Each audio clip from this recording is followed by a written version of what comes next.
வன்முறை என்பது மோசமானது. ஆனால் அடிமைத்தனம் என்பது வன்முறையை காட்டிலும் மோசமானது. வணக்கம் நண்பர்களே, நான் உங்கள் தோழி சிவானிமூர்த்தி. இது அமிர்தம் ஆஃப் லைஃப். இந்த வீடியோவில் நம்ம இந்தியாவுடைய சுதந்திரத்தை பற்றி தெரிஞ்சுக்க போகிறோம். இதை யார் வாங்கி கொடுத்தாங்க, எப்படி வாங்கி கொடுத்தாங்க, நமக்கு தெரிஞ்சது தெரியாததுன்னு சொல்லிட்டு எல்லாத்த பற்றியும் பேசலாம். வாங்க வீடியோக்குள்ளே போகலாம். இந்த வீடியோவை தொடங்குறதுக்கு முன்னாடி நான் உங்ககிட்ட ஒரு 2 கொஸ்டின் கேட்கணும்னு நினைக்கிறேன். இந்தியாவுக்கு யாரு சுதந்திரத்தை வாங்கி கொடுத்தது? எல்லாரும் சொல்ற ஒரு பதில் மகாத்மா காந்தி. அப்படி இருக்கும்போது சரி, அவர் எப்படி வாங்கி கொடுத்தாரு? நான் வயலன்ஸ், அஹிம்சை மூலியமா. இது உண்மையா? இந்தியாவுக்கு சுதந்திரம் கிடைச்சி ஏறக்குறைய 80 வருஷம் ஆக போகுது. ஆனா இன்னமும் ஒரு சில கொஸ்டின்ஸ் அன்ஆன்சர்டாவே இருக்குது. இந்தியாவுக்கு ஒருவேளை காந்தியால, அவருடைய அஹிம்சை வழியால தான் சுதந்திரம் கிடைச்சதா இருக்கட்டும். ஆனா இது முழுக்க முழுக்க உண்மையான்னு கேட்டீங்கன்னா 100% உண்மை கிடையாது. அப்போ நமக்கு மறைக்கப்பட்டது என்ன? இதை தெரிஞ்சுக்கலாம் வாங்க. இந்தியாவுடைய சுதந்திரத்துக்கு பின்னாடி 100க்கும் அதிகமான ஆட்கள் சம்பந்தப்பட்டு இருக்காங்க. நம்ம சுதந்திர போராட்ட வீரர்கள், அதையும் தாண்டி பல பேருடைய எண்ண ஓட்டங்கள், ஐடியாலஜி இதுல கலந்துருக்கு. நம்ம ஹிஸ்டரி புக் நமக்கு சொல்லி தராத பல விஷயங்களை நம்ம யோசிக்கிறதும் கிடையாது. அதை பத்தி நம்ம தெரிஞ்சுக்கவும் முயற்சி பண்றது கிடையாது. என்னைக்கு நம்ம இதை பத்தி தான் தெரிஞ்சுக்கணும், இதை பத்தி கொஸ்டின் கேட்க ஆரம்பிக்கிறோமோ அன்னைக்குதான் நம்ம டெமோக்ரஸி மெச்சூர்ட் ஆகுது. அதாவது நம்ம ஜனநாயகம் வளர தொடங்குது அப்படின்றதுக்கான அத்தாட்சி ஆகுது. ஸோ அப்படி இருக்கும்போது நம்ம ஹிஸ்டரி புக் நமக்கு சொல்லித்தர மறுத்த விஷயம் மறந்த விஷயம் என்ன? 1946 நிஜமாவே ஆங்கிலேயர்கள் இந்தியாவை விட்டு அவங்களுடைய தேசத்துக்கு போகிறதுக்கு எது காரணமா இருந்துச்சு? 1942 காந்தி முதல் முறையா இந்தியாக்குள்ளார ஒத்துழையாமை இயக்கத்தை கொண்டு வராரு. இது நடந்து ஒரு வருஷம் கழிச்சு சுபாஷ் Chandra Bose Indian national army INAவுக்கு உயிர் கொடுக்கிறாரு. காந்தியுடைய ஒத்துழையாமை இயக்கத்தின் மூலமா வெள்ளையர்கள் கிட்ட இருந்து சுதந்திரத்தை வாங்கி காட்டுறேன் அப்படின்ட்டு அவர் சொல்றாரு. ஆன் த அதர் ஹேண்ட் சுபாஷ் சந்திர போஸ் அவருடைய INA ஆர்மியை கொண்டு ஆங்கிலேயர்களை இந்தியாவை விட்டு வெளியே அகற்றி காட்டுறேன்னு சொன்னாரு. இந்த 2 பேர்ல யார் ஜெயிச்சிருப்பாங்க? 1944 அப்போ இந்தியாவுடைய வைஸ்ராயா இருந்த லார்ட் வீபல் கிட்டக்க காந்தியோட கோரிக்கையை வைக்கிறாரு. அது என்ன அப்படின்னா, நாங்க ஒத்துழையாம இயக்கத்தை நிறுத்திடுறோம், ஆனா அதுக்கு பதிலா எங்களுக்கு உடனடியா சுதந்திரம் வேணும் அப்படின்ட்டு கேக்குறாரு. அதற்கு சிரிச்சுக்கிட்டே அந்த வைஸ்ராய் என்ன சொல்றாருன்னா, இது அதை பத்தி பேசுறதுக்கான நேரம் கிடையாது. சிரிச்சுக்கிட்டே அவரோட கோரிக்கையை நிராகரிச்சுட்டாரு. 1945 2ஆம் உலக போர் தொடங்குது. எதிரிக்கு எதிரி நண்பன்ற வகையில சுபாஷ் சந்திர போஸ் நாசிக் ஜெர்மன் மற்றும் இம்பீரியல் ஜப்பான் இவங்க 2 பேரோட கை கோத்துட்டு ஆங்கிலேயர்களை எதிர்த்து போராடினாரு. சுபாஷ் சந்திர போஸோடைய INA ஆர்மி பல வெற்றிகளை தாங்கிட்டு வராங்க. ஆங்கிலேயர்கள் அவங்களுடைய படை வீரர்களை பல பேரை இழக்கிறாங்க. அதோடு சேர்ந்து அவங்க கஜானாவும் காலியாகுது. இருந்த போதிலும் ஜப்பான் ஆங்கிலேயர்கள் கிட்ட வீழ்ச்சி அடையுது. இதனால் அவங்க பல இன்னல்களை சந்திக்கிறாங்க. 1945 சுபாஷ் சந்திர போஸ் இறந்து போகிறாரு. அவருடைய மரணத்துக்கு பிறகு செகண்ட் வேர்ல்டு வார்ல அவங்களுக்கு மிகப்பெரிய எனிமியா இருந்த INAவை ஆங்கிலேயர்கள் சும்மா விடுவாங்களா? INAவோட நிலைமை ரொம்ப நிலை குறைய ஆரம்பிக்குது. படு கோவத்துல இருந்த ஆங்கிலேயர்கள் INAவை எந்த அளவுக்கு கொடுமைப்படுத்த முடியுமோ அந்த அளவுக்கு கொடுமைப்படுத்துறாங்க. அதோடைய விளைவா ரெட் ஃபோர்ட் ட்ரையல் அப்படின்ற ஒரு பெரிய விஷயம் நடக்குது. அவங்க கைப்பற்றின INA வீரர்களை தேச துரோகிகள்னு முத்திரை குத்துனது மட்டும் கிடையாம பல சித்திரவதைகள் அவங்கள படுத்துறாங்க. இதை பார்த்து ஆல் ஓவர் இந்தியால உள்ள அத்தனை பேரும் ஒன்னா சேர்ந்து சண்டை போட ஆரம்பிக்கிறாங்க. எதிர்த்து குரல் கொடுத்தவங்கல பல பேரு ஆங்கிலேயர்களுடைய படையில இருந்தவங்க. இந்த பெரும் கலவரத்துல மும்பைல மட்டும் 78 கப்பல்களை கொண்ட 20,000க்கும் அதிகமான ராஜ போர் வீரர்கள் ஆங்கிலேயர்களை துவம்சம் பண்றாங்க.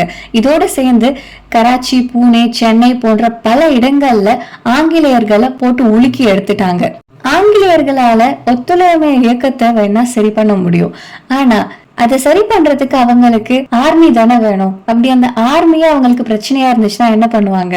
அது மட்டும் கிடையாது, 2ஆம் உலக போர்ல ஏறக்குறைய 3,84,000 சோல்ஜர்ஸ் அவங்க இழந்திருக்காங்க.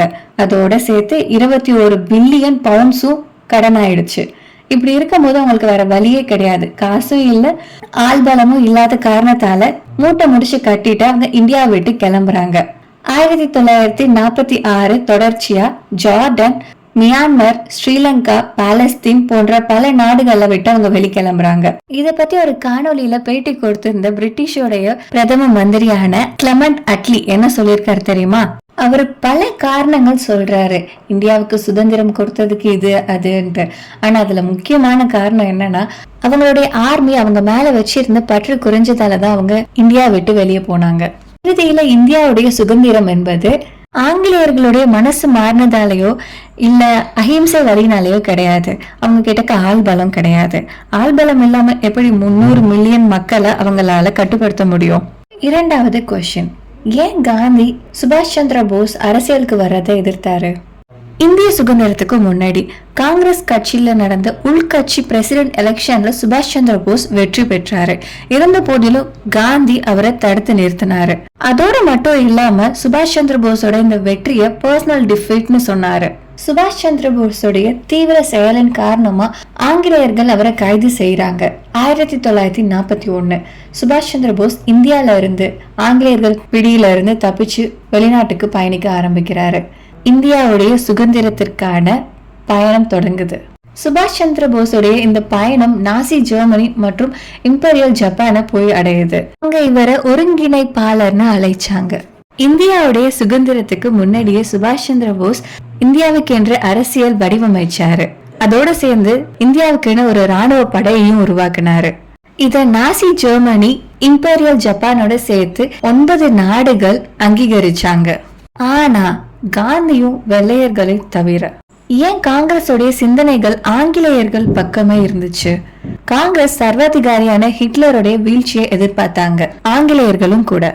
சோ இதன் மூலம் ஹிட்லரோட கைகோத்து இருக்க போஸும் தோத்து போவாரு. ஒருவேளை அதனாலதான் 2ஆம் உலக போர்ல இந்தியர்கள் பங்கு பெறதை அவங்க தடுக்கலையோ? காந்தி எந்த அளவுக்கு ஜவஹர்லால் நேருவை ஆதரிச்சாரோ அதை விட பன்மடங்கு சுபாஷ் சந்திர போஸை எதிர்த்தாரு. ஏன் எதிர்க்க மாட்டாரு? காந்தியோடைய தலைமை காங்கிரஸ் கட்சியில எந்த அளவுக்கு தலை ஓங்கி இருக்கு அப்படின்றதையே சவால் விட்டாரே. இப்படி தன்னை பார்த்து சவால் விடுற ஒருத்தரை, தனக்கு போட்டியா இருக்கிற ஒருத்தரை யாருக்கு தான் பிடிக்கும்? அதே சமயம் ஜவஹர்லால் நேரு காந்திய தன்னுடைய கண்ணின் மணி போல பார்த்தாரு. அப்போ இவங்க சுபாஷ் சந்திர போஸ் மேலக்க இருந்த அந்த கண்ணோட்டம் மாறவே இல்லையான்னு கேட்டீங்கன்னா மாறுச்சு. 2ஆம் உலக போர் முடிஞ்சதுக்கு பின்னாடி ரெட் ஃபோர்ட் ட்ரையல் நடக்கும்போது பல பேருடைய பார்வை ஐஎன்ஏ மேலக்க இருக்கும்போது தன்னுடைய பங்கையும் இதுல ஏதாவது ஒரு இடத்துல காட்டணுமே அப்படின்றதுக்காக காங்கிரஸ் பார்ட்டியும் காந்தியும் இதுல தலையிட்டாங்க. தேர்ட் கொஸ்டின், எப்படி 2ஆம் உலக போர் நம்ம இந்திய சுதந்திரத்தை வடிவமைச்சது? 2ஆம் உலக போரின் போது ஐரோப்பா, ஆப்பிரிக்கா மற்றும் ஆசியாவை எதிர்த்து 2.5 மில்லியனுக்கும் அதிகமான இந்தியர்கள் ஆங்கிலேயர்கள் பக்கம் நின்று சண்டை போட்டாங்க. இந்த போர் முடிஞ்சு 1947 அவங்க வீடு திரும்பும் போது இந்த 2.5 மில்லியன் என்பது வெறும் 8 லட்சமா இருந்துச்சு. அப்ப மத்தவங்க எல்லாரும் எங்க? பல பேர் கொல்லப்பட்டாங்க, சிலர் காணாம போயிட்டாங்க. இதுல வருத்தத்திற்குரிய விஷயம் என்னன்னா, நல்ல தேர்ச்சி பெற்ற இந்த அத்தனை போர் வீரர்களும் தோல்வியுற்றதன் காரணம் ஒண்ணுதான். இவங்க எல்லாரும் போர் புரிஞ்சது இன்னொருத்தவங்களுக்காக, அதாவது ஆங்கிலேயர்களுக்காக. மறுபுறத்துல போர் செஞ்சவங்க எல்லாருமே தன்னுடைய நாட்டு சுதந்திரத்திற்காக போராடினவங்க. இந்த போர் முடிஞ்சு வீடு திரும்பினாங்க இல்லையா, அவங்க எல்லாரும் இதை நினைச்சு மனம் வருந்த ஆரம்பிச்சாங்க. இந்தியால ஒரு மிகப்பெரிய கிளர்ச்சி உருவாக ஆரம்பிச்சது. அதன் முடிவா நான் முன்னாடியே சொன்னது போல ஆங்கிலேயர்கள் இந்தியா விட்டு வெளியேறினாங்க. வரலாறு எப்போதுமே சரி அல்லது தவற பற்றியது கிடையாது. அதே போல அதுல இடம் பெற்று இருக்க நபர்கள் எல்லாருமே நல்லவங்க கெட்டவங்க அப்படின்ட்டு பார்க்கப்படுறது கிடையாது. இறுதியா அவங்களும் மனுஷங்க தானே, அவங்க கிட்டயும் பல குறைபாடுகள் இருக்கதான் செய்யுது. அவங்க அந்த சந்தர்ப்பத்துல எது சரின்னு நினைக்கிறாங்களோ அதுதான் சரி, எது தப்புன்னு நினைக்கிறாங்களோ அதுதான் தப்பு. எது எப்படியா இருந்தாலும் 2 பேருமே அரசியல்வாதிங்க தான். அப்படி இருக்கும்போது ஒருவரை ஒருவர் போட்டி போட்டு தாக்கி கொண்டு இருந்தது ஆச்சரியப்படுறதுக்கு ஒரு இதுவும் இல்ல. என்ன, எதுவுமே பண்ணாதவங்களுக்கு புகழும் பேரும் கிடைச்சிருச்சு.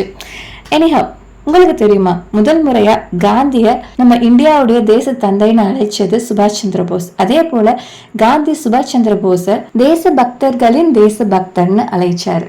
சிந்தனையால இவங்க 2 பேரும் வேறுபட்டு இருந்தாலும் இவங்களுடைய குறிக்கோள் ஒன்னாதான் இருந்துச்சு, இந்தியாவுடைய சுதந்திரம். நன்றி, வணக்கம், வாழ்க வளமுடன், ஜெய்ஹிந்த்.